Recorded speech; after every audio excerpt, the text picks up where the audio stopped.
আমরা পুনর্বিবেচনার কথা রাজনৈতিক দলগুলো বলেছিলেন, তারই পরিপ্রেক্ষিতে আজকে আবার সে বিষয়ে আলোচনার পর আমরা এ বিষয়ে একমত হতে পেরেছি যে ৭০ অনুচ্ছেদের বিদ্যমান বিধান পরিবর্তন করে অর্থ বিল এবং আস্থা ভোটের ক্ষেত্রে রাজনৈতিক দলগুলোর মনোনীত সংসদ সদস্যদের দলের পক্ষে ভোট দেওয়ার বাধ্যবাধকতা থাকবে, এর বাইরে আর কোনো বিষয়ে থাকবে না।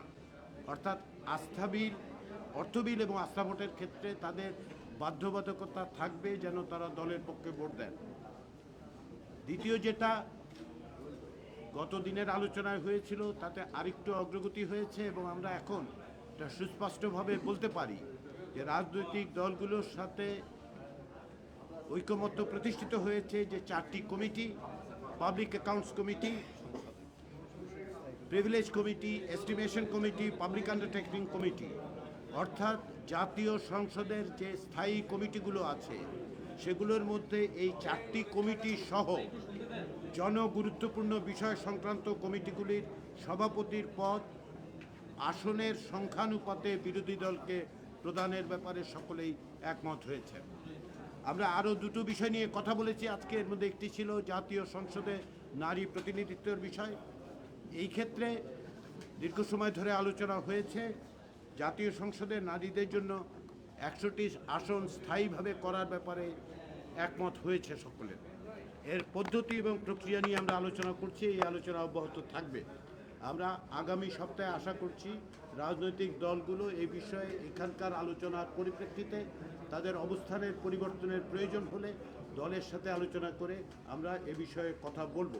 বিভিন্ন রকম প্রস্তাব আছে, এই প্রস্তাবগুলোর কিছু যা সংবিধান সংস্কার কমিশনের পক্ষ থেকে, নির্বাচন ব্যবস্থা সংস্কার কমিশনের পক্ষ থেকে বাইরেও আমরা যখন রাজনৈতিক দলগুলোর সাথে আলোচনা করেছি সেই সময় কিছু কিছু প্রস্তাব এসছে, সেগুলো নিয়ে আমরা কথাবার্তা বলেছি। আমরা আশা করছি আগামী সপ্তাহে এই বিষয়ে একমত হওয়া যাবে। এর বাইরে যেটা আলোচিত হয়েছে, যে বিষয়ে আমরা বলতে পারি, সেটা হচ্ছে যে প্রধান বিচারপতি নিয়োগের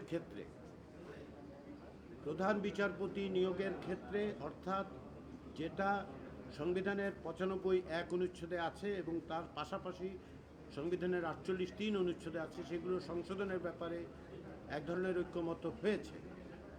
কিন্তু যেটা হয়েছে সেটা হচ্ছে যে দুটি দল ছাড়া এখন পর্যন্ত এ বিষয়ে অধিকাংশ দল এক জায়গায় এসছেন, কিন্তু আমরা এই বিষয়টিও আগামী সপ্তাহে পুনর্বার আলোচনা করব যাতে করে আমরা এক জায়গায় আসতে পারি।